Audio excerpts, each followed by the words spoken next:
Hello everyone, welcome back to my YouTube channel. ಎಲ್ಲರೂ ಹೇಗಿದ್ದೀರಾ? I hope ಎಲ್ಲರೂ ಚೆನ್ನಾಗಿದ್ದೀರಾ ಅನ್ಕೊಂಡು ಈ ವಿಡಿಯೋ ಸ್ಟಾರ್ಟ್ ಮಾಡ್ತಾ ಇದ್ದೀನಿ. ಏನಪ್ಪಾ ಅಂದ್ರೆ ಇದು ರಾಗಿ ಹಲ್ವಾ. ಇದನ್ನ ಮಾಡೋದಕ್ಕಿಂತ ಮುಂಚೆ ನನ್ನ ಚಾನಲ್ನ ಇನ್ನೂ ಯಾರೆಲ್ಲ ಸಬ್ಸ್ಕ್ರೈಬ್ ಮಾಡ್ಕೊಂಡಿಲ್ಲ ಸಬ್ಸ್ಕ್ರೈಬ್ ಮಾಡ್ಕೊಳ್ಳಿ. ನಾನು ಹಾಕಿದ ವಿಡಿಯೋ ನೋಟಿಫಿಕೇಶನ್ಗಾಗಿ ಬೆಲ್ ಬಟನ್ನ ಕ್ಲಿಕ್ ಮಾಡಿ. ಹಾಗೆ ಈ ವಿಡಿಯೋಗೊಂದು ಲೈಕ್ ಮಾಡಿಬಿಡಿ. ಬನ್ನಿ ಹೇಗೆ ಮಾಡೋದು ನೋಡೋಣ.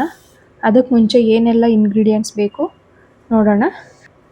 ಕ್ಲೀನಾಗಿ ಕ್ಲೀನ್ ಮಾಡಿ ಕಲ್ಲು ಮಣ್ಣು ಏನು ಇಲ್ಲದೆ ಇರೋವಂಥ ರಾಗಿನ ಓವರ್ ನೈಟ್ ನೆನೆಸ್ಬೇಕು. ನೆನೆಸೋದಕ್ಕೂ ಮುಂಚೆ ಒಂದು 3 to 4 ಟೈಮ್ ವಾಶ್ ಮಾಡಿಬಿಟ್ಟು ನೆನೆಸ್ಬೇಕು. ನೆನೆಸಿದಾದ್ಮೇಲೂ 1-2 ಸಲ ವಾಶ್ ಮಾಡಿ ಆಮೇಲೆ ಗ್ರೈಂಡ್ ಮಾಡ್ಕೊಬೇಕು ಮಿಕ್ಸಿಲಿ. ನೆಕ್ಸ್ಟ್ ಇಂಗ್ರೀಡಿಯೆಂಟು ತೆಂಗಿನಕಾಯಿ. ತೆಂಗಿನಕಾಯಿನ ಒಂದು ಅರ್ಧದಷ್ಟು ಸೇರಿಸ್ಕೊತಾ ಇದ್ದೀನಿ ಒಂದು ತೆಂಗಿನಕಾಯಿಲಿ. ಮತ್ತು ಏಲಕ್ಕಿ ಮತ್ತು ಬೆಲ್ಲ, ಇಷ್ಟು ಇಂಗ್ರೀಡಿಯೆಂಟೇ ಸಾಕು. ಜಾಸ್ತಿ ಏನು ಇಂಗ್ರೀಡಿಯೆಂಟ್ಸ್ ಇಲ್ಲ. ಆದರೆ ಇದು ಮಾಡೋದಕ್ಕೆ ಸ್ವಲ್ಪ ತುಂಬ ಟೈಮ್ ಆಗುತ್ತೆ. ಅದನ್ನೆಲ್ಲ ರುಬ್ಬಿಟ್ಟು ಸೋದಿಸ್ಕೊಬೇಕಲ್ಲ, ಅದನ್ನು ಟೈಮ್ ಆಗುತ್ತೆ. ಮತ್ತು ಅದು ಬೇಯಿಸುವಾಗ್ಲೂ ಅಷ್ಟೇ ತುಂಬ ಟೈಮ್ ಆಗುತ್ತೆ. ಹಾಗೆ ಪೇಷನ್ಸ್ ಇರಬೇಕು ನಮಗೆ ಅದು ಬೇಯೋವರೆಗೂ. ಸಣ್ಣೂರಿಲೇ ಬೇಯಿಸ್ಕೊಬೇಕಲ್ಲ, ಹಾಗಾಗಿ ತುಂಬ ಟೈಮ್ ಆಗುತ್ತೆ. ನಾನು ಕಾಯಿನ ಹೊಡೆದ್ಬಿಟ್ಟು ಇವಾಗ ಫ್ರೆಶ್ ಆಗಿರೋ ಅಂಥ ಕಾಯಿನೇ ತಗೊಂಡಿದ್ದೀನಿ. ಅದನ್ನು ತುರಿದ್ಬಿಟ್ಟು ಏಲಕ್ಕಿ ಮತ್ತು ಕಾಯಿನ ಫಸ್ಟು ರುಬ್ಕೊಳ್ತೀನಿ. ನೋಡಿ, ನಾನು ಈ ಥರ ತುರ್ಕೊಂಡು ತಗೊಂಡಿದ್ದೀನಿ. ನೀವು ಈ ಥರ ತುರಿಯೋದಿಲ್ಲ ಅಂದರೆ ಬೇಕಾದ್ರೆ ಅದನ್ನು ಕಾಯಿನ ಹೆಚ್ಕೊಂಬಿಟ್ಟು ಆ ಚುಪ್ಪಿಂದ ಸಪ್ರೇಟ್ ಮಾಡಿಕೊಂಡು ಹೆಚ್ಬಿಟ್ಟು ಗ್ರೈಂಡ್ ಮಾಡ್ಕೊಬೋದು. ಗ್ರೈಂಡ್ ಮಾಡ್ಕೊಳ್ಳುವಾಗ ಸ್ವಲ್ಪ ನೀರು ಸೇರಿಸ್ಕೊಬೇಕು. ಗ್ರೈಂಡ್ ಮಾಡ್ಕೊಂಡಿದ್ದಾದಮೇಲೆ ಜಾಸ್ತಿ ನೀರು ಸೇರಿಸ್ಕೊಂಡು ಸೋದಿಸ್ಕೊಬೋದು. ಒಂದು ಕಾಟನ್ ಕ್ಲಾತಿಂದ ನಾನು ಸೋದಿಸ್ಕೊತೀನಿ.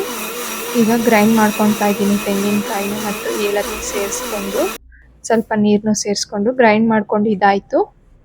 ಇವಾಗ ಈ ಥರ ಒಂದು ಈ ಕಾಳುಗಳೆಲ್ಲ ನೀರು ಸೋರ್ಸೋಕ್ಕೆ ಅಂತ ಒಂದು ಇರುತ್ತಲ್ಲ ಪಾತ್ರೆ, ಹೋಲಿರೋ ಅಂಥದ್ದು, ಆ ಥರ ಪಾತ್ರೆ ಯೂಸ್ ಮಾಡ್ಕೊತಾ ಇದ್ದೀನಿ. ಕೆಳಗಡೆ ಒಂದು ಪಾತ್ರೆ ಇಟ್ಕೊಂಡು ಇದ್ರ ಮೇಲೆ ಆ ಬಟ್ಟೆನ ಹಾಕ್ಕೊತೀನಿ. ಯಾಕಂದರೆ ಈಸಿಯಾಗಿ ಸೋಸ್ಕೊಬೋದು, ಅದಕ್ಕೋಸ್ಕರ. ನೋಡಿ, ಈಗ ಇದಕ್ಕೆ ಆ ತೆಂಗಿನಕಾಯಿ ರುಬ್ಬಿರೋ ಅಂಥದ್ದನ್ನ ಸೋದಿಸ್ಕೊಳೋದಕ್ಕೆ ಹಾಕೋಣ. ಹಾಕಿದ್ಮೇಲೆ ಸ್ವಲ್ಪ ನೀರು ಸೇರಿಸಿ ಸೋದಿಸ್ಕೊಳ್ಳೋಣ. ಈ ಥರ ಸೋದಿಸ್ಕೊಂಡು ಮಾಡೋದ್ರಿಂದ ಹಲ್ವಾ ತುಂಬ ಚೆನ್ನಾಗಿ ಬರುತ್ತೆ. ಅದರೊಳಗಡೆ ಯಾವುದೇ ರೀತಿ ತೆಂಗಿನಕಾಯಿ ತುರಿ ಆಗಲಿ ರಾಗಿ ನುಚ್ಚಾಗಲಿ ಏನೂ ಸಿಗಲ್ಲ ತಿನ್ನುವಾಗ. ಹಾಗಾಗಿ ತುಂಬ ಚೆನ್ನಾಗಿರುತ್ತೆ.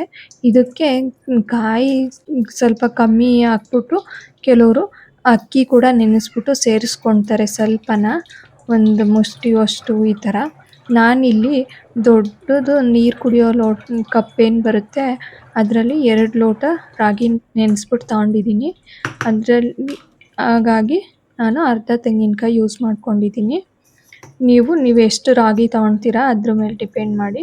ನೀವು ರಾಗಿ ಏನು ತೊಗೊಂಡಿರ್ತೀರ ಅದ್ರ ಅರ್ಧನಾರು ತೆಂಗಿನಕಾಯಿ ತೊಗೋಬೇಕು. ಅಂದರೆ ನೆಂದಿರೋ ಅಂಥ ರಾಗಿ ಅಲ್ಲ. ನಾವು ನೆನೆಸೋದಕ್ಕೆ ಮುಂಚೆ ಅಳತೆ ಮಾಡಿ ಹಾಕ್ಕೊಬೇಕು ರಾಗಿನ. ನೋಡಿ, ಈ ಥರ ಕಾಟನ್ ಬಟ್ಟೆಲಿ ಸೋದಿಸ್ಕೊಂಡು ಅದನ್ನು ಸಪ್ರೇಟಾಗಿ ಎತ್ತಿಟ್ಕೊಳ್ತಾ ಇದ್ದೀನಿ. ನೆಕ್ಸ್ಟು ರಾಗಿನ ಗ್ರೈಂಡ್ ಮಾಡ್ಕೊಳ್ಳೋಣ. ರಾಗಿನೂ ಅಷ್ಟೇ 1-2 ಸಲ ವಾಶ್ ಮಾಡ್ಕೊಂಡಿದ್ದಾದಮೇಲೆ ಗ್ರೈಂಡ್ ಮಾಡ್ಕೊಬೇಕು ನೆಂದಿರೋ ಅಂಥದ್ದನ್ನು. ನೋಡಿ, ಈ ಥರ ಚೆನ್ನಾಗಿ ಕೆಂಪಗಿರೋ ಅಂಥ ರಾಗಿ ತಗೊಂಡ್ರೆ ತುಂಬ ಚೆನ್ನಾಗಿ ರಾಗಿ ಹಲ್ವಾ ಲೈಟ್ ಕಲರಾಗಿ ಬರುತ್ತೆ. ಈ ತುಂಬ ಕಪ್ಪಗಿರೋ ಅಂಥ ರಾಗಿ ಆದರೆ ಸ್ವಲ್ಪ ಡಾರ್ಕ್ ಕಲರ್ ಆಗುತ್ತೆ. ಅಂದರೆ ಹಳೆ ರಾಗಿ ಆಗಿದ್ದರೆ ಸ್ವಲ್ಪ ಡಾರ್ಕ್ ಆಗುತ್ತೆ, ಹೊಸ ರಾಗಿ ಆಗಿದ್ದರೆ ಸ್ವಲ್ಪ ರೆಡ್ಡಿಶ್ ಕಲರ್ ಇರುತ್ತೆ, ಅಂದರೆ ಲೈಟ್ ಪೀಚ್ ಕಲರಲ್ಲಿ ಇರುತ್ತೆ. ನೋಡಿ, ಲಾಸ್ಟಲ್ಲಿ ಮಾಡುವಾಗ ಗೊತ್ತಾಗುತ್ತೆ. ಈಗ ಇದನ್ನು ಅದೇ ಥರ ಸೋಸ್ಕೊಳ್ತಾ ಇದ್ದೀನಿ. ಈ ಕಾಟನ್ ಬಟ್ಟೆಲಿ ಫಸ್ಟ್ ಒಂದು ಸಲ ಸೋಸ್ಕೊಂಡಿದ್ದಾದಮೇಲೆ ಮತ್ತೆ ಅದನ್ನು ಗ್ರೈಂಡ್ ಮಾಡ್ಕೊಬೇಕು ರಾಗಿನ. ತೆಂಗಿನಕಾಯಿ ಅಂದರೆ ತುಂಬ ಚೆನ್ನಾಗಿ ಗ್ರೈಂಡ್ ಆಗಿಬಿಡುತ್ತೆ ಒಂದೇ ಸಲ. ಈ ರಾಗಿ ಒಂದೇ ಸಲ ಆ ಥರ ಗ್ರೈಂಡ್ ಮಾಡ್ಕೊಬಾರ್ದು. ಈ ಥರ ಫಸ್ಟೆಲ್ಲ ಒಂದು ಸ್ವಲ್ಪ ಗ್ರೈಂಡ್ ಮಾಡಿ ಸೋಸ್ಕೊಂಡು ಈ 2 ಸತಿ ಗ್ರೈಂಡ್ ಮಾಡ್ಕೊಂಡು ಸೋಸ್ಕೊಂಡು ತಗೊಂಡಿದ್ದೀನಿ. ಅದು 2 ಸತಿ ಇದು ಬರುತ್ತಲ್ಲ, ಅದೇನು ಹಾಲೆಲ್ಲ ಸೋಸ್ಕೊಂಡ್ಮೇಲೆ ಅದನ್ನು ಮತ್ತೆ ಇನ್ನೊಂದು ಸಲ ಗ್ರೈಂಡ್ ಮಾಡಿ ನಾನು ಮಾಮೂಲಿ ಕಾಫಿ ಫಿಲ್ಟ್ರಲ್ಲಿ ಸೋಸ್ಕೊಳ್ತೀನಿ. ನೀವು ಇಲ್ಲ ಜ್ಯೂಸ್ ಫಿಲ್ಟರ್ ಇದೆ ಅಂದರೆ ಅದರಲ್ಲೂ ಕೂಡ ಸೋಸ್ಕೊಬೋದು. ನೋಡಿ ನಾನು ಈ ಥರ ಫಿಲ್ಟ್ರಲ್ಲಿ ಸೋಸ್ಕೊತಾ ಇದ್ದೀನಿ. ಈಗ ಇದ್ರಲ್ಲಿ ಬರೋ ವೇಸ್ಟನ್ನು ಮತ್ತೆ ಏನು ಗ್ರೈಂಡ್ ಮಾಡೋಕ್ಕೆ ಹೋಗಲ್ಲ, ಫುಲ್ ಎಲ್ಲ ಡ್ರೈ ಮಾಡಿ ನನ್ನ ಕಿಚನ್ ವೇಸ್ಟ್ ಏನು ಗಾರ್ಡನಿಗೆ ಗೊಬ್ಬರ ಮಾಡ್ಕೊತೀನಿ ಅದಕ್ಕೆ ಸೇರಿಸ್ಬಿಡ್ತೀನಿ. ಹಾಗಾಗಿ ಸಪ್ರೇಟ್ ಎತ್ತಿ ಇಟ್ಕೊತಾ ಇದ್ದೀನಿ ಒಂದು ಬೌಲಲ್ಲಿ. ಈ ಥರದ್ದೆಲ್ಲ ಗಾರ್ಡನ್ಗೆ ಹಾಕೋದ್ರಿಂದ ಗಿಡದಲ್ಲಿ ತುಂಬ ಚೆನ್ನಾಗಿ ಹೂ ಬರ್ತವೆ. ಹಾಗೆಯೇ ಸೊಪ್ಪು ತರಕಾರಿ ಇದ್ರೂ ತುಂಬ ಚೆನ್ನಾಗಿ ಬರುತ್ತೆ. ಆರ್ಗ್ಯಾನಿಕ್ ಫರ್ಟಿಲೈಸರ್ಸ್ ಥರ ವರ್ಕ್ ಆಗುತ್ತೆ. ನಾವು ಹೋಮ್ ಮೇಡ್ ಕಿಚನ್ ವೇಸ್ಟಿಂದ ಗೊಬ್ಬರ ಮಾಡ್ಕೊಳೋದ್ರಿಂದ. ನೋಡಿ ಈಗ ಹಾಲೆಲ್ಲ ಸೋಸ್ಕೊಂಡಿದ್ದಾಯಿತು. ಈಗ ಒಂದು ದಪ್ಪ ತಳ ಇರೋ ಅಂಥ ಪಾತ್ರೆನ ಇಟ್ಕೊಂಡು ಆ ಹಾಲನ್ನ ಸೇರಿಸ್ಕೊಬೇಕು. ನಾವು ಒಂದ್ಸಲ ಸೋಸ್ಕೊಂಡ್ರು ಮತ್ತೆ ಯಾಕೆ ಸೋಸ್ಕೊತಾ ಇದ್ದೀನಿ ಅಂದರೆ, ನಾನು ಕಾಫಿ ಫಿಲ್ಟ್ರಲ್ಲಿ ಲಾಸ್ಟಲ್ಲಿ ಸೋಸುವಾಗ ಸ್ವಲ್ಪ ಬಿದ್ದೋಗ್ಬಿಟ್ಟಿತ್ತು ಅದರೊಳಗಡೆ ರಾಗಿ ಒಟ್ಟು ಏನಿರುತ್ತೆ ಅದು. ಅದಕ್ಕೆ ಮತ್ತೆ ಸೋಸ್ಕೊತಾ ಇದ್ದೀನಿ. ಇದಕ್ಕೆ ಈ ಥರ ಸೋಸ್ಕೊಂಡು ನಾವು ಹಾಲನ್ನ ಸೇರಿಸ್ಕೊಂಡಿದ್ದಾದ್ಮೇಲೆ ಬೆಲ್ಲ ಸೇರಿಸ್ಕೊಬೇಕು. ಬೆಲ್ಲ ನಾನು ಡೈರೆಕ್ಟಾಗಿ ಸೇರಿಸ್ತಿಲ್ಲ, ಯಾಕಂದರೆ ಅದರಲ್ಲಿ ಕೆಲವೊಂದ್ಸಲ ಏನಾದ್ರು ಗಲೀಜಿರುತ್ತೆ, ಅದಕ್ಕೋಸ್ಕರ ಈ ಥರ ಫಸ್ಟ್ ಎಲ್ಲ ಕೆಚ್ಬಿಟ್ಟು ಒಂದು ಪಾತ್ರೆಗೆ ಹಾಕಿ ಒಂದು ಸ್ವಲ್ಪ ನೀರು ಹಾಕಿ ಜಿನುಗಿಸ್ಕೊತಾ ಇದ್ದೀನಿ. ಯಾವುದೇ ರೀತಿ ಪಾಕ ಬರೋ ಅವಶ್ಯಕತೆ ಇರಲ್ಲ. ಮತ್ತು 2 ತಟ್ಟೆಗೆ ತುಪ್ಪ ಸವರಿಟ್ಕೊಂಡಿದ್ದೀನಿ. ಇದಕ್ಕೆ ಇನ್ನೊಂದು ಇಂಗ್ರೀಡಿಯೆಂಟ್ ತುಪ್ಪನೂ ಬೇಕಾಗುತ್ತೆ. ತುಪ್ಪ ಇಲ್ದಿದ್ರೂ ಸ್ಕಿಪ್ ಮಾಡ್ಬೋದು. ಈ ಥರ ತಟ್ಟೆಗೆ ಸವರ್ಕೊಳೋಕ್ಕೆ ತುಪ್ಪ ಇಲ್ಲ ಅಂದರೆ ತೆಂಗಿನಕಾಯಿ ತುರಿನ ಇಣಿದ್ರೆ ತೆಂಗಿನಕಾಯಿ ಹಾಲು ಬರುತ್ತಲ್ವಾ, ಆ ಹಾಲು ಸವರಿದ್ರೂ ನಡೆಯುತ್ತೆ. ನೋಡಿ ಬೆಲ್ಲ ಈ ಥರ ಕರಗ್ತಾ ಇದೆ. ಇವಾಗ ಇದು ಫುಲ್ ಕರಗಿದ್ಮೇಲೆ ಸೋಸ್ಕೊಂಬಿಟ್ಟು ಹಾಕೋಣ. ನಾವು ಇಲ್ಲಿ 2 ಕಪ್ ರಾಗಿನ ನೆನೆಸಿರತ್ತಲ್ವ, ಅದ್ರ ಅರ್ಧದಷ್ಟು ತೆಂಗಿನಕಾಯಿ, ಅಲ್ಲಿಗೆ ಒಂದು 3 ಕಪ್ಪಷ್ಟು ನಾವು ಇದನ್ನ ಬೆಲ್ಲದ ಹಾಲನ್ನ ಸೇರಿಸ್ಕೊಬೇಕು. ನೋಡಿ ಇವಾಗ ಸೇರಿಸಿದ್ದೀನಿ, ಅರ್ಧ ಸೇರಿಸಿದ್ದಾಗಿದೆ, ಇನ್ನೊಂದು ಅರ್ಧ ಇದೆ.